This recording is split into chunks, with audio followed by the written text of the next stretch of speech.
So what are the lessons or the blessings of Ramadan? We've talked about what we can do, but what do we get from it? I think for me, it's building and getting closeness to Allah and therefore taqwa of Allah subhanahu wa ta'ala. But then also family unity for me, you know, we don't have quality time with family anymore. But for that month, I think everyone makes that little effort to sit around the table and have iftar together. And, you know, after that, go to the mosque together, read with your mom, make dhikr together, wake up. Who would wake up like 3 o'clock in the morning and have a meal together? I mean, it's just a month where you feel so much blessings in it that when it finally comes, it goes so quickly. That's true. It does go so quickly, doesn't it? But I think it's also about, I mean, again, I'm talking about my personal experiences. You know, I'd like to highlight here that I did an iftar for a charity, and when we were organising this charitable event, you know, we were thinking about, you know, all the other people that are doing events, you know, and I'd previously been to an event by a big organisation, and this organisation, you know, they had a footage about orphans, and it was really, you know, really touching, you know, we all cried and everything, and then they served the food, and when they served the food, you know, people were throwing away whole plates. And it was like, you know, the essence was lost. There's so much food. Yeah. Exactly. So when we actually organised our own event, we organised it so that we had iftar with an orphan, and we packed the food as if, you know, you were an orphan. What you would have, you know, you'd have a little wing and then maybe a bit of noodles and a little bit of rice. And, you know, people were able to listen to the talks, get the benefit, but then actually feel. I also remember going to another iftar, and you know, this lady, she wanted to have the blessings, but then all she had was, you know, a few dates and a bit of, you know, carrot sticks, and that's all she had. And some people walked out because they was expecting this big meat and curry, you know. So I think, you know, the lessons and the blessings that we can take from Ramadan has to be, you know, to improve ourselves and to get better, but also, you know, to actually, you know, learn from others as well. And remember those that aren't as fortunate as ourselves and have less. Just to have that meal just before iftar, you know, the food that we take for granted. Nowadays we get hungry and we're just a shop away. Whereas there's people living there who haven't eaten for days and they don't know when they will eat. SubhanAllah. It's just to get that feeling how lucky we are, unfortunately. Exactly. So what ideas do you have for making Ramadan a really special time for children, and how can we encourage them? You know, what are the rules about what age they start fasting, etc.? Anisa?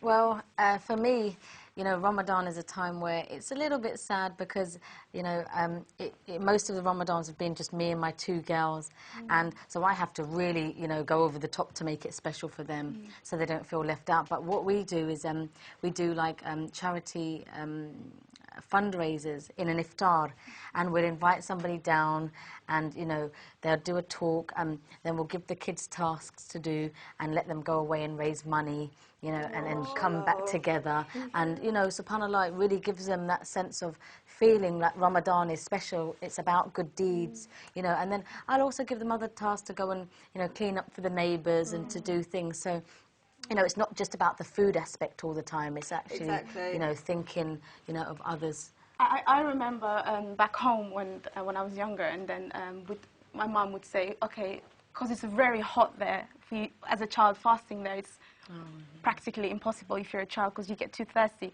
So we'd fast half day, or we'd pretended that we fasted all day, and then we know we didn't. So it was, you know, it was a good practice, yeah. When I was younger, I was actually, I was given £5 when I fasted for the day. But there no, like, you know, tips for the youngsters out there. But, no, I don't want to encourage no, that. but it was actually, in one sense, it was encouraging because I was like, wow, I've earned it, you know. And in one sense, for us adults, that's how we should feel like when we're fasting, that Allah is rewarding us in some sort of way. It's an achievement. So yeah, it is an achievement. achievement. You can do things like sticker charts, you know, to make them feel that their sense of achievement, you know, do something that they can, every time they fasted, give them a gold star if they did half a fast, you know, a silver star. So and make that helps. Eid al-Fitr really special, something to look forward to. Celebrate, So we've talked a little bit, we've touched upon the sort of pre-dawn meal, the suhoor meal. So what are the benefits of this, and why do we do this, Habiba?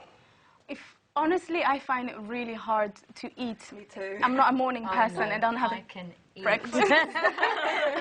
So, but I do get up and I do make the effort to have something, even if it's yogurt or cereal or just cup of drink, because there's so much blessings in it, and Allah subhanahu wa ta'ala and the angels have blessed those who observe this. So for that reason, I do get up, and I think I do need my cup of coffee in the morning, so I'll have that sort of time. Yes, I do.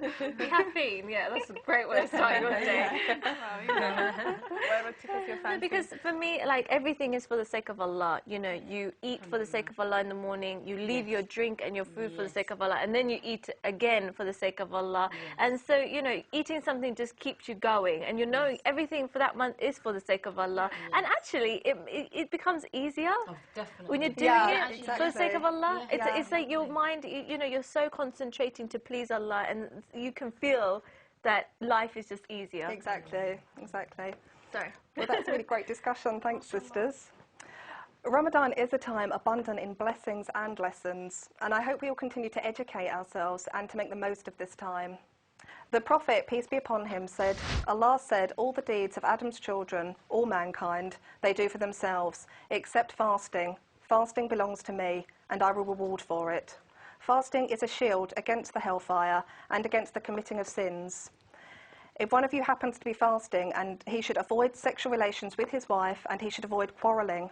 Should somebody fight or quarrel with him, let him say, I am fasting. By him in whose hands is my soul, Allah, the smell of the mouth of one who is fasting is better than in the sight of Allah than musk, perfume.